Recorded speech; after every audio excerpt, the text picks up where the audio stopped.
Good morning. This is second class for the worldview and Christian worldview. So let's have a little review on last lesson, the end part of last lesson, and we'll continue with the new subjects. We have tried to define and conceptualize the worldview as we know in an academic way. And there has been a discussion about a brief elaboration of the concepts. So let's go over these elaboration briefly. And let's see. Worldview.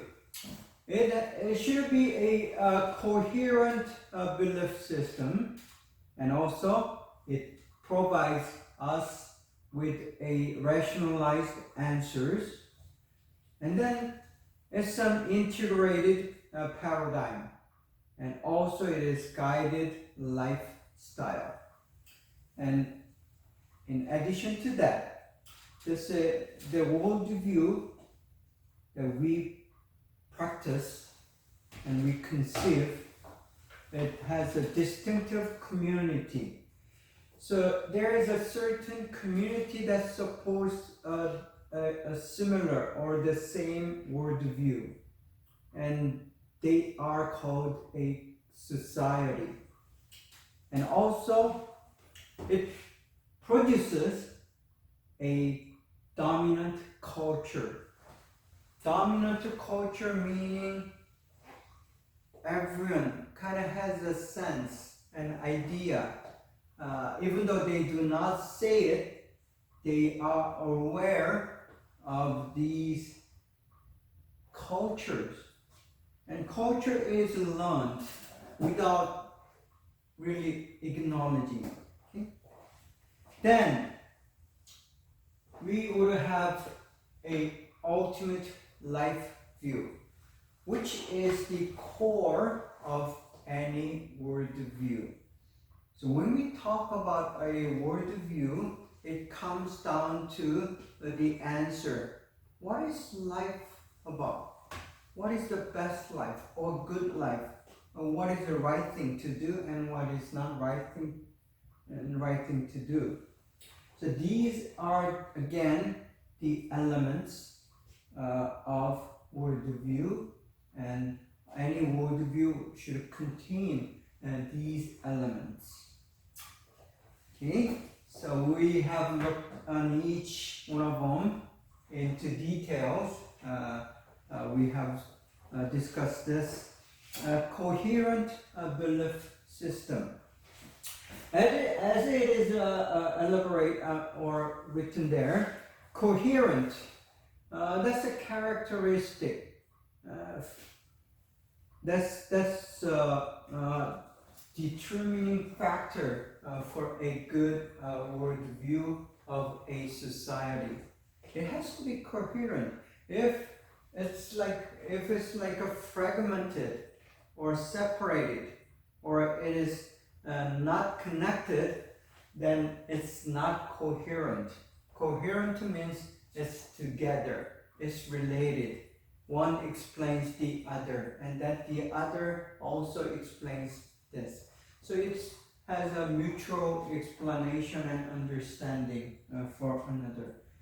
So any worldview, good worldview or working worldview has to have a coherency, and that's one of the major character of a belief system. A belief system is a system of the belief about the reality. Again, no person sees a reality as it is. No one can be subjective about the reality, which means everyone is objective, that means that everyone has their own opinion or understanding or perception about the given reality. So reality is there as an object, and it doesn't move. And it's there, the same reality, but people sees them in a very different, sometimes really different perspective. So that's a belief system.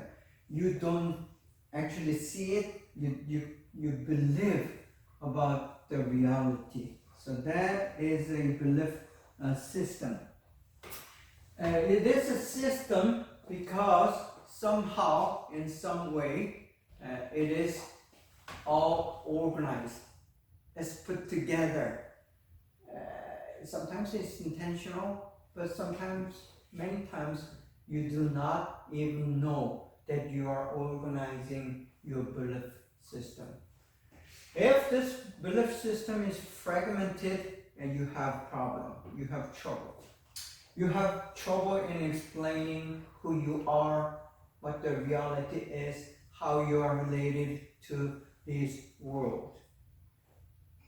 For example, marriage, you have to have a certain belief about the marriage.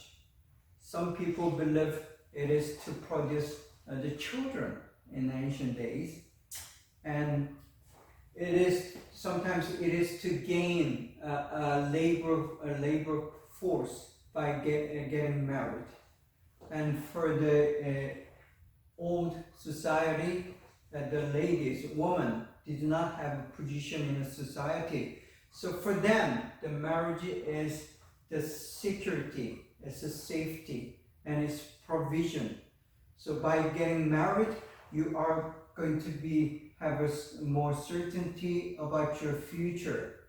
So that's very different perspective. On the other hand, the husband is thinking, I'm gaining an extra labor to do the farmings and to raise their livestock and to take care of the home chores. So this is very different perspective, even though they are getting married at the same culture with the same expectations and everything, but in reality they are perceiving this marriage in a different manner. So thus they have a different perspective, and somehow you have to come to a system. And the marriage kind of explains what the life is about.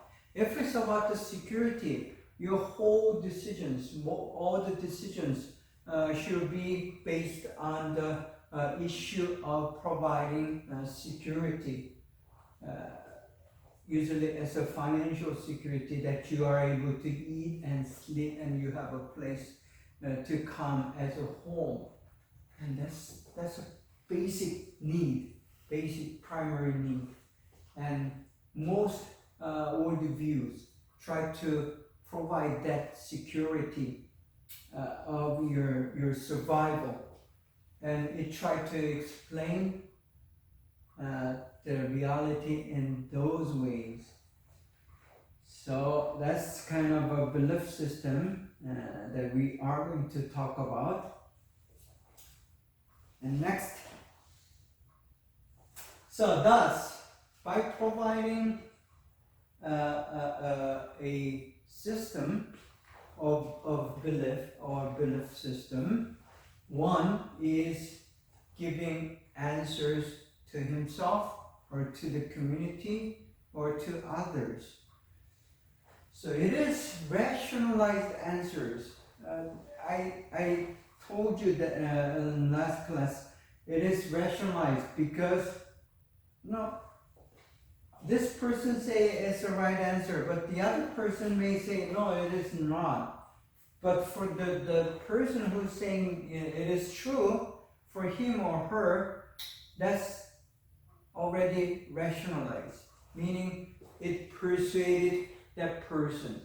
So the worldview, whatever you have, what kind of worldview you have, it doesn't matter.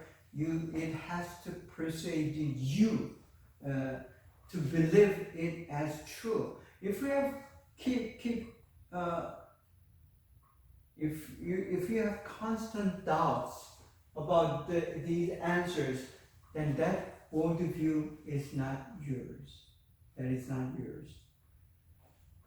And there comes a time in your life, around, usually as a teenage and in early 20s, you keep asking these questions.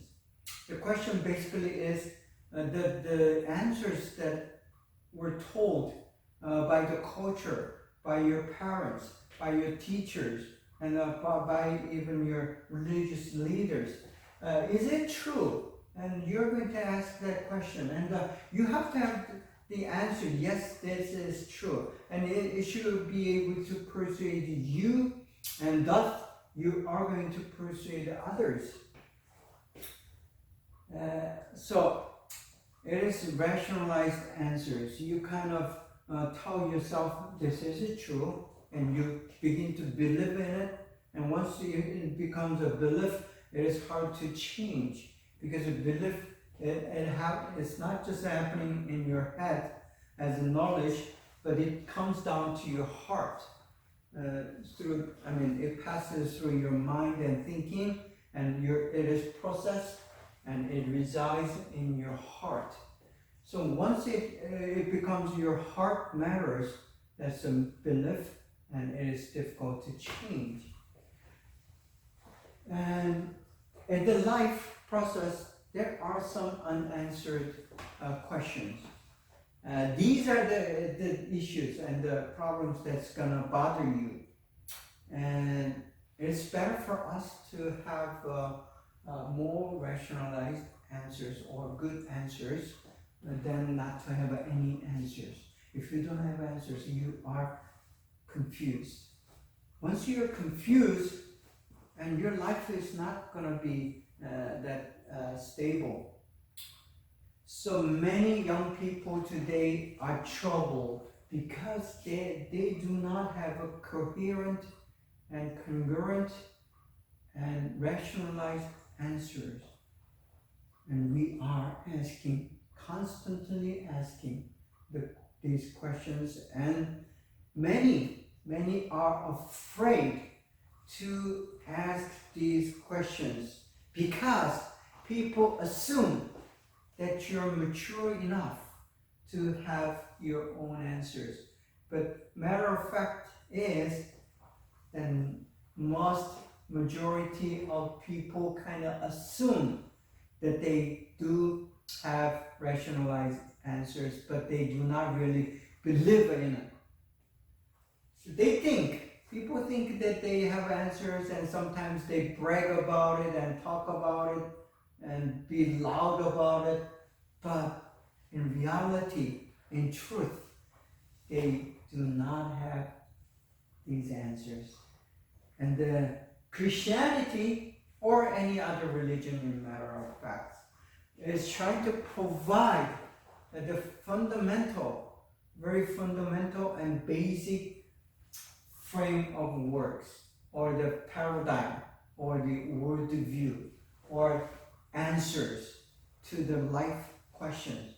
And all other answers begin from there. That's why the religion is key to a culture, or key to a person's life, because it tries to provide the ultimate answers to the ultimate questions. Those ultimate questions usually has to do with the world that you are not be able to see, the spirit, the life beyond, the question of death, why do we need to die, and the question of sin and guilt.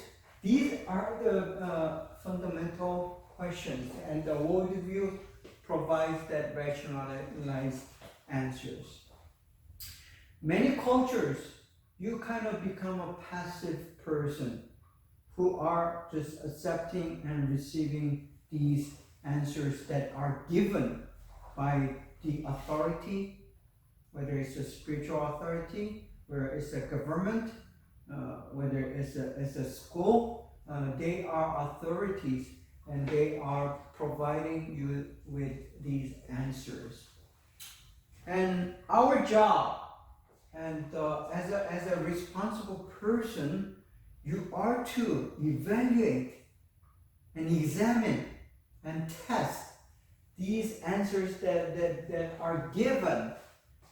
And many are not bothering enough to question these answers that are given, and you just become a passive participant of a culture. When you just become a participant of a culture or even politics, then you're not going to become a changing agent.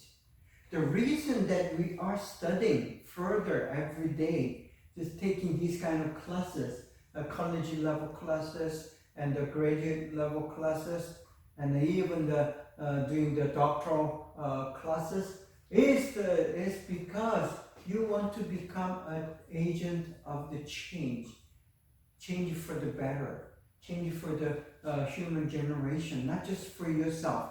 You want to contribute to your community and help the community to become a better community than yesterday. If you are doing that, and that our life is worth living. So that's basically what the Christianity is teaching. You are born to serve others. You're not born to serve yourself or your ego or your desire, but we are born to serve others so we can make them happy. And by making others happy and better, then you feel happy yourself. And that becomes a reward for our existence. So that's kind of answers that Christianity is trying to give. But again, the worldview is integrated paradigm. I explained what the paradigm is in the last class. It's basically, it's like a house. And when you have a house, there's a roof, and there are walls, and there are foundation. This is basically the paradigm about the house. And there are rooms, and there are sometimes kitchen, and there are bathrooms. This is the basic things. And any household, if it's a normal average household, you have these things. So that's kind of a paradigm. So everyone has a paradigm about house, and most cultures agree that a house has to have a roof and a wall to protect them from the rain and wind and the cold and heat. And then it should have a rooms to sleep on, and should have a kitchen so you can prepare something to eat. And that's basically, it provides the basic needs for a family or an individual. So that's kind of a paradigm that we have about the house. So paradigm is a basic mind map. It's a basic idea that commonly accepted by a society or by a culture. So in that sense, paradigm is more like, it can be equated to the worldview, even though it's not the same thing, but it's pretty much similar. So worldview and paradigm is kind of interchangeable. And these paradigms are already is kind of determined, it's decided. And unless it becomes a solid belief for you, it's not yet a paradigm. Paradigm is something that you already accepted as your belief and within the belief system. And it integrates with other beliefs that you have.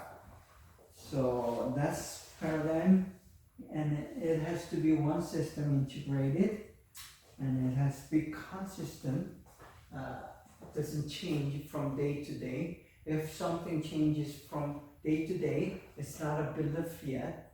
You're confused. You're still undecided. And if that's the case, that's not a paradigm yet. Paradigm is something that is consistent and constant. It does not change. And if that's the case, many people today do not have a paradigm or paradigms. Their belief system is very changing. It's not solid. And it has to be holistic. Holistic. Holistic means it has to include everything, every matter. If it's true to the part A, but if it is not true to part B of your life, there's part A is also reality and existence. B is also your existence and your reality, your life. But if it only applies to the part A or section A or life A, and then it does not apply to the life B or dominant or dominion, then it does not integrate, which means it's not holistic. So what I'm trying to say is, for example, Christianity, it should explain and it should have the implication or the meaning or connected to every part of your life, every domain of your life. If it doesn't, it remains as a religion. That's how I distinguish between the religion and worldview. So for me, Christianity is rather an worldview. It explains everything about your life. It tries to give a rationalized answer to every questions in your life, rather than just religious matters. Usually the religious matters, it deals with life and death, and the salvation, and the eternity, and the spirit or spiritual. But I use the spiritual in a different definition. So, but the spirit, death, life, and life beyond, these are the subject that's limited to religion. So in that sense, Christianity is not a religion. It does, not only tries, but it does explain every matters of your life. Whether it's a job, whether it's a marriage, whether it's your personal struggle, Bible gives answers to all these questions, and it kind of directs you to make a positive and healthy decisions about your life.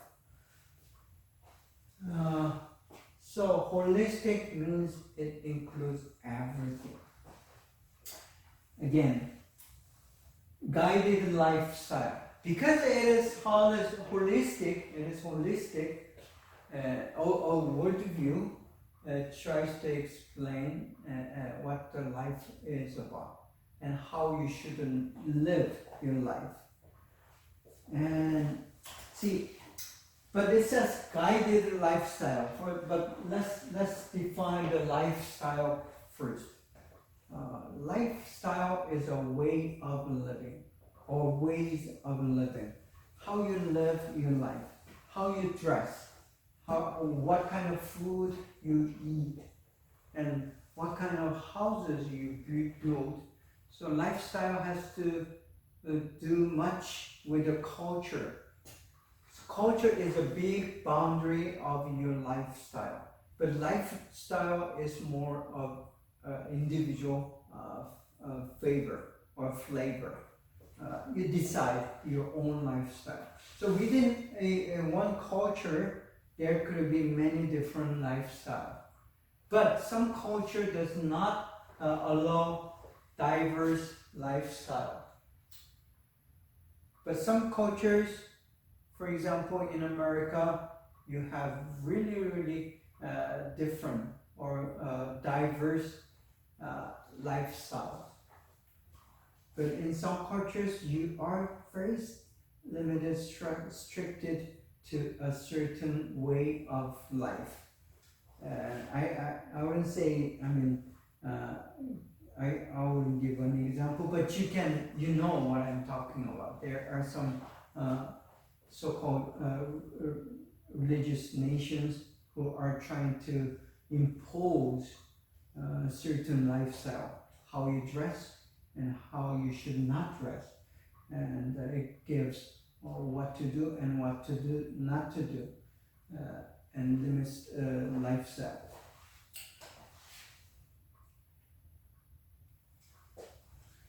So that's the lifestyle we are talking about, and that's closely again connected to the culture that you are living. It's guided lifestyle. Guided means there are certain restrictions, and there is something called a norm. Norm is acceptable, generally acceptable lifestyle. And people does have certain regulations, so it is regulatory, and there comes with a certain consequences if you do not follow those regulations. It is sometimes called custom, sometimes it's called tradition, sometimes it is called the law, sometimes it is called instructions, and sometimes it is called a rule. So law, rule, instructions, these things try to regulate your life. And in Western culture, they believe less regulation is better. But in Eastern culture, not today, but used to be, they believe it's better to have more regulations. So more regulation, what it means is that you can predict the behavior of people, which provides more sense of security. So it has to do with the security of a culture and your community, your society. So for the sake of the community, people were asked to sacrifice their individual choices or freedoms. That's how it is. But once you reduce the regulations, it is much difficult to predict the future or behaviors of the people. And you have to think a lot more as a government, as a society. There are so many factors to consider. And you have to have more laws, more legal things. That's why America has a lot of those laws, and they have more lawyers than any other nations or culture. So this kind of explains, once you give freedom of choice to the people and less regulation for the lifestyle and the culture, then it becomes chaotic in Eastern understanding. But in the Western culture, they say it has to do with the tolerance, it is diversity. So if you favor diversity to the guided, regulated kind of lifestyle, then you also have issues. But every individual is more valued than the community in general. So the decisions in these cultures, less regulated cultures, decisions are made based on, is it going to promote more of an individual freedom or it is not. So the decisions or the policy of government goes toward providing more of individual freedom and the choices. See, this is kind of very different worldview that result in different decisions, whether it's an individual, whether it's a group, or whether it's a government. So, worldview has to do with everything that we live by. That's why the worldview is important. And not only, so I explained this, how this lifestyle, even the guided lifestyle, manages a system and predictability I spoke about. Okay? So, next. As a result of a guided lifestyle and culture and regulations and certain belief system and coherent, these paradigms and the culture, it produces a distinctive community. Distinctive means different from another or other. So A and the C are two distinctive, and the dog and the cat are two distinctive animals. So distinctive means they are different. And it's a community. So community means unity. Means common. Okay, common, and the unity is oneness. So community is something has to do with oneness. Even though there are many thousands of people, they have something in common. Maybe they live within a certain geographical boundary. For example, city of Los Angeles, that's a community because those who are, there are people who live within the city of Los Angeles, and they become a community simply because they live within a given boundary of a territory. So that can be an example. Or ethnicity, because they are Koreans, they kind of gather together. Even within the Los Angeles city, there's something called Koreatown. Because they are Koreans gathered together, and they feel common, they feel unity. So it builds a community, and they share not only the ethnicity and the geographical thingy, but also they share the common worldview. So common worldview brings the people together. They share the same belief or similar belief. So Christians, even though they do not live within the same geographical boundary, even though they do not share the same ethnicity, they share the same worldview. So Christians bound together as a community. So for that sense, Christians doesn't have to live together in a given city or given town. They can be apart, but they are still a community. This is how strong a worldview is. So it's a group of people who believe in the same worldview, and they do have shared destiny. That's a kind of key to a community that we are going to talk about, because worldview, it dominates your destiny. The worldview says this is our destiny. This is your destiny. That means destiny means the reason for your existence. Destiny means the end, how you're going to end up. So if you're going to end up together, that builds a strong sense of bond, connection. So that's key, a key to a community. Now, distinctive. Distinctive, it has the element of that uniqueness, and it even shares the diversity. So diversity within the diversity. That means even though there are certain diversities within a community, it is different from the diversities that are existing in other communities.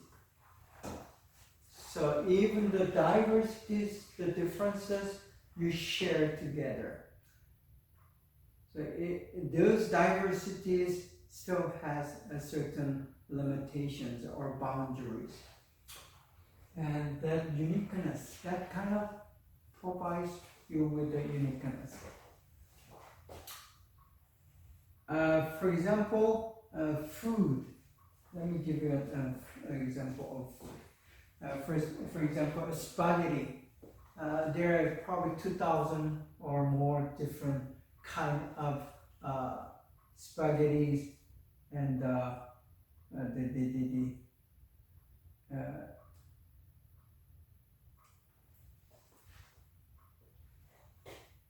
pastas, right? Spaghetti and pastas in Italy. And so that's the kind of diversity. But if you compare that to the food in Thailand, for example, they have something similar to the spaghetti, but their brand or their diversity is limited. So that kind of noodles and spaghetti in Thailand is different from the noodles and the pastas from Italy. So this is kind of a diversity example and distinctive community. Okay?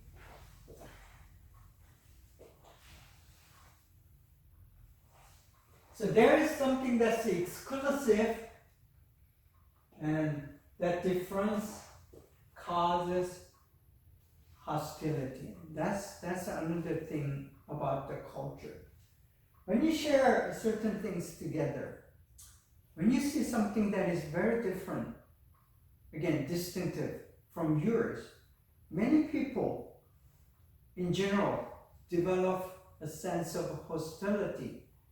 They do not accept, they do not favor, they don't think it is favorable to them, and they try to go against it or fight against it. So that's hostility.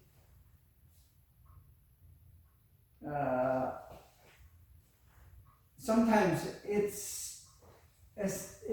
even brings a resistance.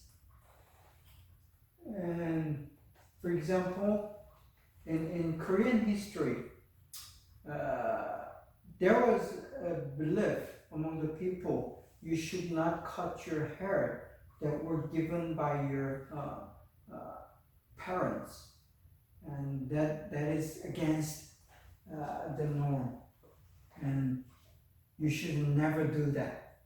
And there came to the time and age under Japanese rule that everyone was ordered to cut their hairs short, especially the guys, male. And there were resistance against that order. So that's hostility against the change. And it happens within, not only within a culture, within the history, but it does happen within a person. Change of a religious belief, that would be one of the major changes that may happen in a person's life. Even though you say that I do not have any religion, you still have a certain belief system, the worldview that you grew up with, and you are influenced by it. If you do not go to the Buddhist temple yourself, if you were born and raised in Thailand, you are most likely thinking in Buddhist way, whether you like it or not. And there comes a time that you are going to question yourself about your belief, like I said. And then if it's something about your religion, then many people have strong resistance against changing of their belief. Not only it applies to the belief, the religion, but scientific belief also matters in that way. A distinctive community, even though you're not aware of it, either you belong to a community of evolutionists or you belong to the community of creationists. Not only Christianity, it's not just the Christianity that talks about the creation. Islam, Jews, and many folk religions, the old folk religions, even the many shamanists, they believe in creation rather than evolution. And there are not the majority, minority of people who call themselves rational and scientific, who believe. It's not the scientific fact, in matter of fact. It's belief system. They believe in the evolution, the theory of evolution. It has never been proved. It's still a theory, but they strongly believe in that. So that's kind of creates a distinctive community. So we understand what the distinctive community is about. So the worldview, it dominates a culture and it brings a community together. That's how strong a worldview is.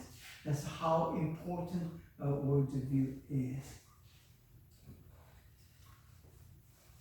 And again, a given worldview, it produces a culture. It brings a culture. Or you are born into a culture with the dominant cultural elements, and you're raised, and you grew up in that culture, and that culture dominates you. So either way, the culture is dominant, and it dominates a person's life. It dominates certain ethnic groups, and it dominates certain geographical gatherings. So a culture is a very strong element in understanding a worldview. By studying a culture, you come to understand people's worldview. That's why it is important to understand the culture, whether you're Christian or not, whether you're an artist or a scientist, you are dominated by your culture. No one can live apart from a culture. Even as an individual, if you live within an island, just like a Robinson Crusoe in that story, he developed his own culture because you interact not only with the people, but you interact basically with the nature, the ecology and environment. By interacting with those environment and the natural elements, and you develop a culture, tools, the way of living, the lifestyle, dressing, and the food. All these are the cultural elements. So the culture is created by people. So when there's a people, whether it's one person or two person or more, they create or develop a culture. And culture is produced or developed by utilizing or using the given context. This context is again another big term that we are going to discuss in relation to the worldview. The context is people, as a history, and it's a nature and an environment, and it's your society. These are the context. So the context and culture kind of it overlaps in a certain way, but it's not the same. And culture is developed through interacting with the context, and the context again it affects and influences the culture. So it's kind of mutual with even though it's two different entities. Then ecology is pretty similar to the context, but ecology is actually a part of a context. And your ecology is in nature, it's a geography that you live in, whether you live in a kind of a desert kind of climate, or whether you live in mountains, and whether you live in the seashore. That makes a difference. That produces a different culture. So people who are living in farmland and the mountains and in a sea village, they develop a different culture, different lifestyle. So that explains, right? Even the climate. Of course, climate is a key factor in making of a culture. If you live in a Mediterranean climate, just like California, people are more relaxed, and there's not much difference between summer and winter. It's pretty warm and not that cold. So, and that dry. It provides, you react to interact with that kind of climate and produce a certain distinctive culture. And that culture then dominates you. And shared narrative. Okay, there, shared narrative. This is another key element that many people do not acknowledge or consider when considering a culture. A culture is produced by that shared narrative. Whether it's a myth, whether it's your history, written or oral, or whether it's your family tradition that were told to you by your parents or your grandparents, these are shared narratives. Narratives for a human being, human generation, is very important. The narratives is very critical part of worldview, because the way you learn a worldview and culture is mainly through narratives. Today, in modern days, there are something called the modern narratives. I did not write there, but modern narratives are the movies and dramas, the music. These are the modern narratives. See, think about it. How great influence these things the media has to the younger people. So media is modern narratives, and it is shared by a certain group of people who share a certain kind of a worldview, which also again influences some other people to change their worldviews. See, the key word here is a change of worldview. Whether you realize it or not, people are influenced by these narratives, shared narratives. And more people shares the narratives, then they can bring the change to more change or greater change, more impact to other group of people. For example, the BTS, it's not just the music, it's not just the boys dancing and singing. It's the narrative. They are producing these narratives to the modern culture.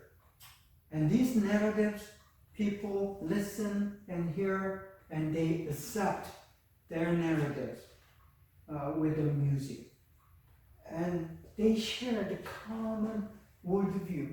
And they create and develop a certain kind of culture, a very unique, distinctive culture. And that, again, dominates them. So it's kind of an ongoing process. And by listening to the narratives, they become one of them, so-called army.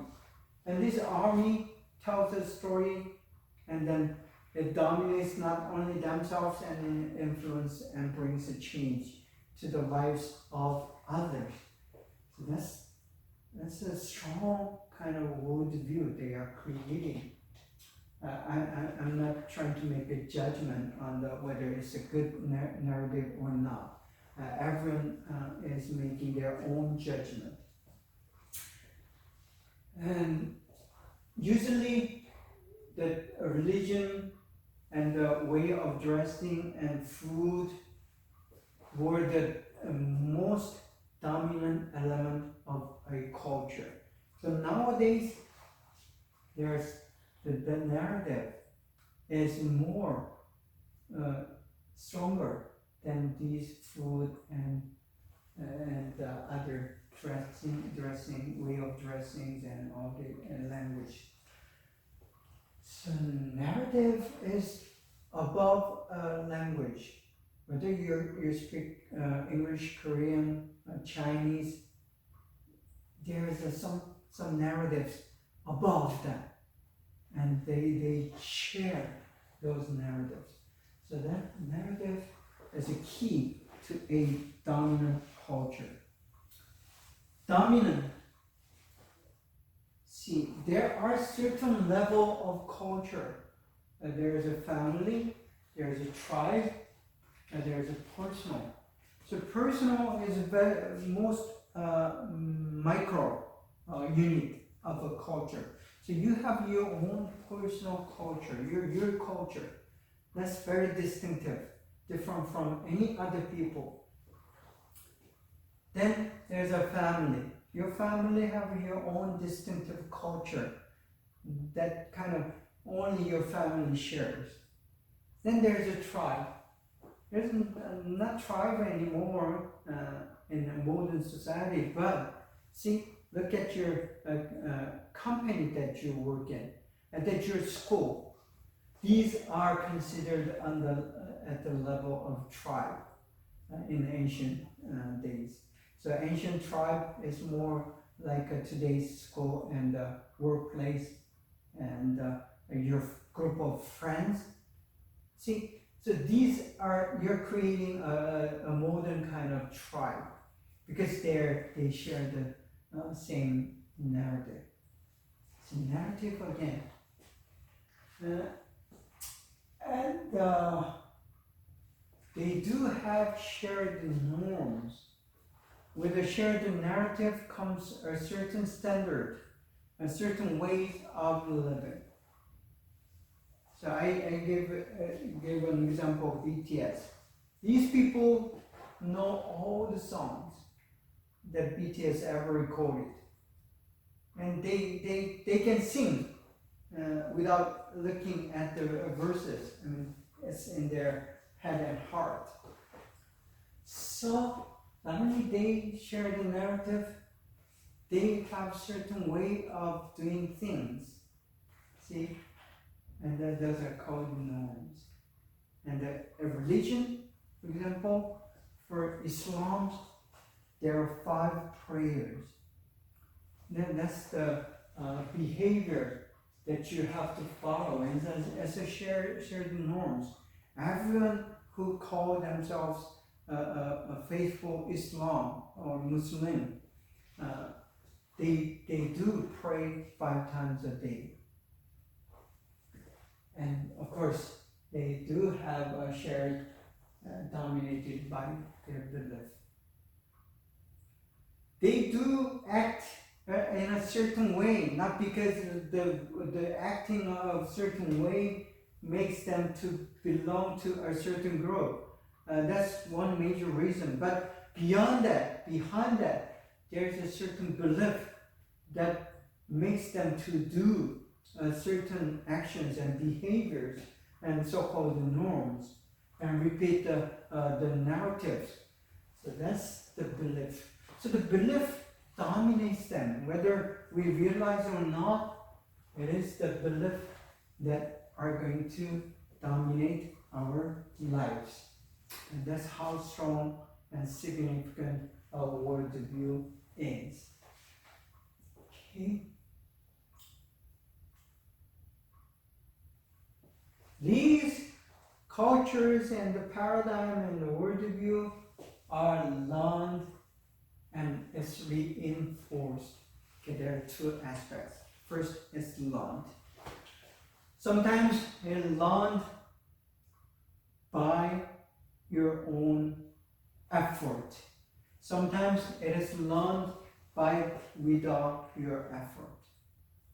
It happens, right? And if you're thrown into a culture and if you're born into it, then you learn without even realizing that you're learning. And when you become a certain age with the so-called self, ego, then you are reinforced to follow a certain standard, a certain norm, and forced to believe in certain things. And parents tell you to do this and not to do that. Sometimes it's just a family thing, but many times it's the culture that your parents, your mom and dad represent. So they do not say I'm representing my culture, and because of that you have to do this and you don't do that. But they don't say that. But actually they are representing the culture they are in, and their belief, and they're forcing their belief to their children. That's how the culture is, how the culture is sustained, how ethnic group or nation survived. So it's a matter of survival to force a certain belief system into their children and children's children that keeps you as a coherent, a unified group of people, as a community, as a bound society. So that's a survival skill. It's a matter of survival. So that's why it is reinforced. So reinforced does not always mean a bad thing. Many times it has a good implication. Then, because of that, usually most of the people who are participating in a given culture, they are usually passive participant, meaning they sit there and they receive this culture coming to them, and they learn and they are reinforced, they accept without making any judgment or resistance.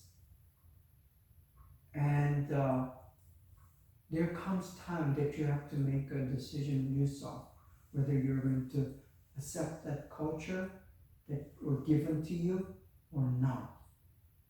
And that there's that struggle, usually in your teenage or early 20s. So people go through that. And most people decide to become a participant passive. They do not actively go against or resist the culture. See, if you resist the culture or go against culture, then you become an ugly duckling. You know that ugly duckling, right? The story of 거위가 뭐지?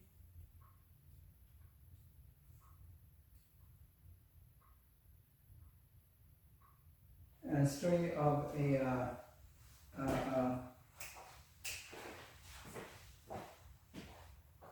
not a duck, but who happened to live amongst the ducklings, the baby ducks, and then eventually he finds out that he is not one of them.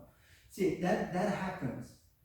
Even though you were raised as a Korean or Chinese, and so there are people who does not feel, who doesn't belong to this given culture, and they have very difficult time in living in that culture.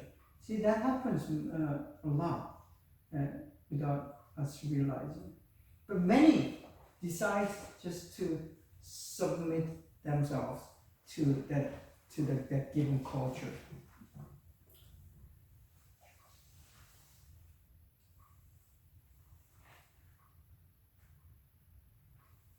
And ultimate life view. So this is a very the critical element of any worldview. So life view and the worldview. See, it shares the view. And the core of worldview is how you perceive your life. As an individual and as a community. And everyone has a different perspective and answers and the guesses against the question. So life view is how one interprets his and her or her life. It's not something that is given. I'm not talking about some answers that were given, even though those answers were given to you and telling you this is your life should be, and this is your life's meaning. Right? The culture and your parents or your teachers or your religious leaders going to tell you this. But you have to make your own decision whether to accept that answer as your answer, or you're going to do the search for your own answers. So there are basically two different kind of people in whole world. Those people who are just accepting the given answers without question, without examining, without testing it. And there are those who are going to ask the question to the given answers and try to examine it, try to test it, and to see if indeed these answers are true. So here comes the question of truth. Is it true? Or is it a half truth? Or is it false? And unless you ask the question, that very question, whether is it true, then you're never going to find out.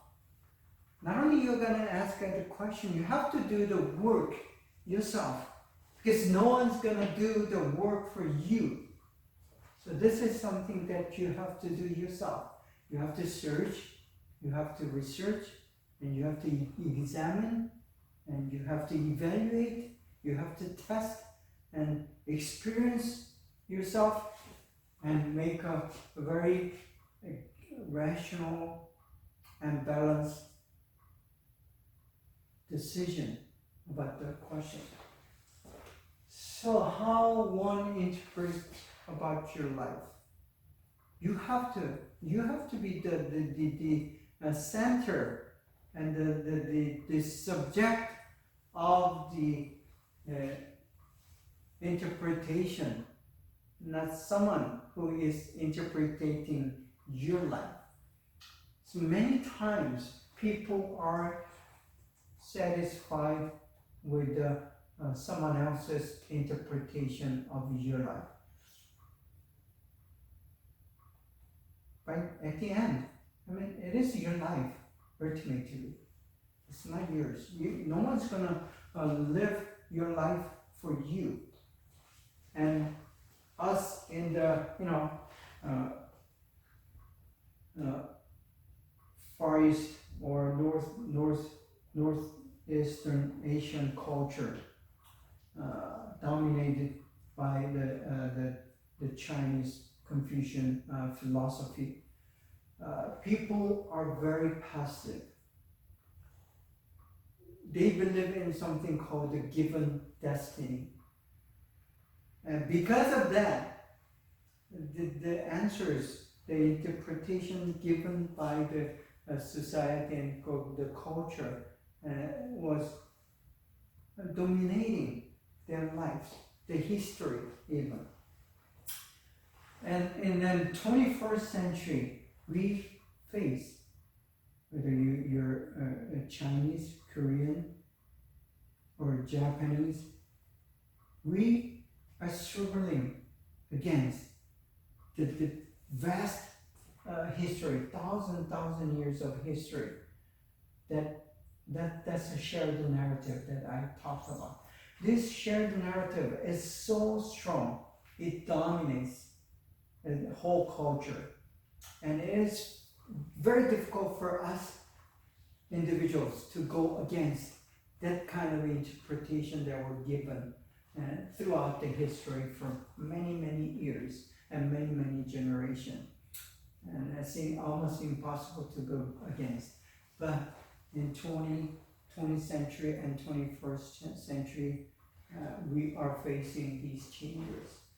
So you have right and the responsibility even to ask yourself the answers, the interpretations were given to me by the generations of this shared narrative. Is it true? So the question is meaning of your existence. Why are you here on earth?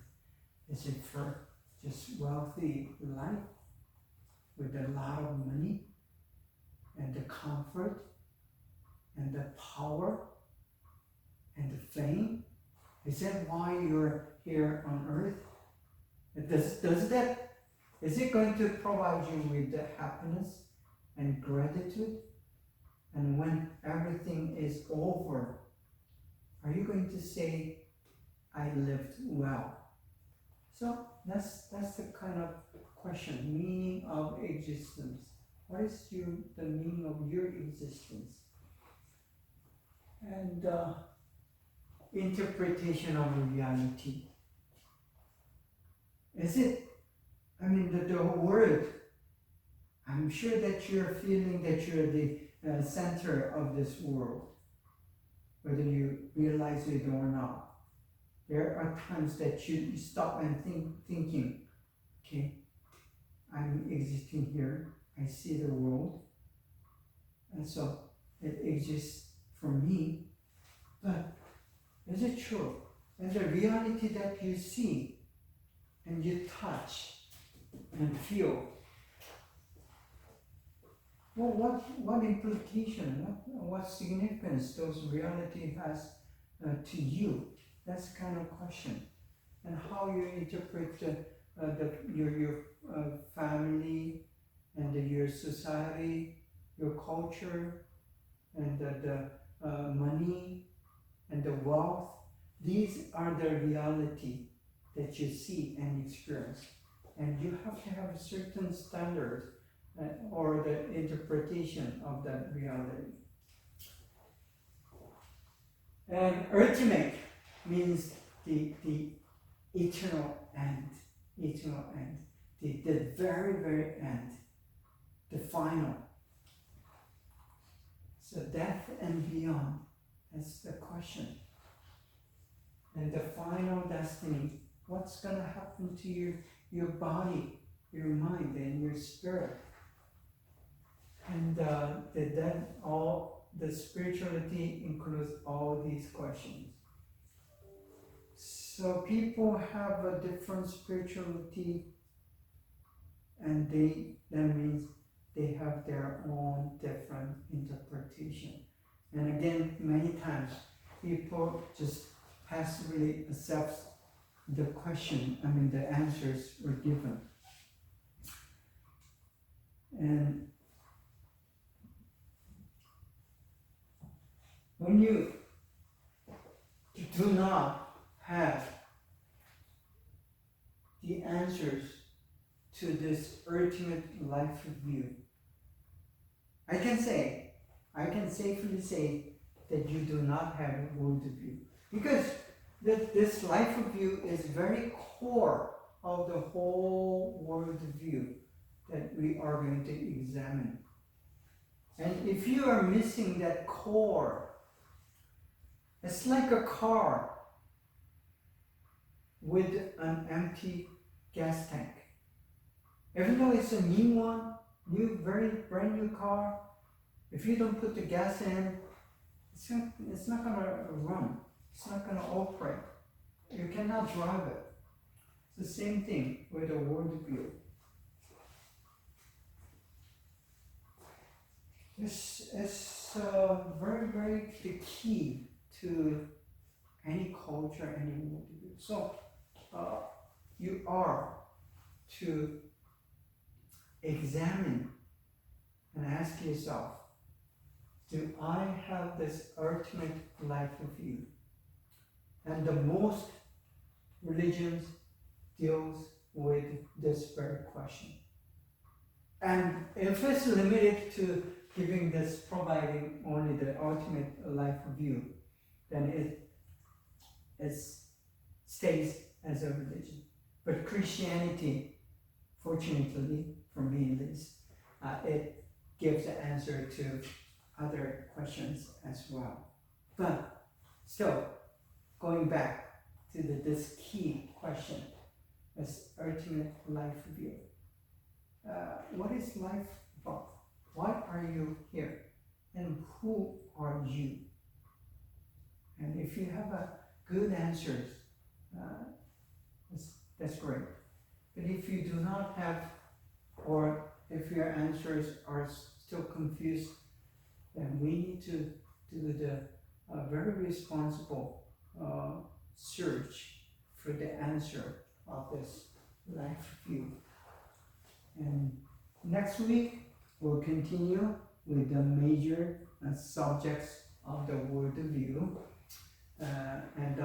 Last week I talked about having the quiz, but the things technically it is not feasible to take a quiz and grade them. So we'll just forget about the quiz for this quarter, this semester, and it's probably most likely going to be pass or fail kind of class.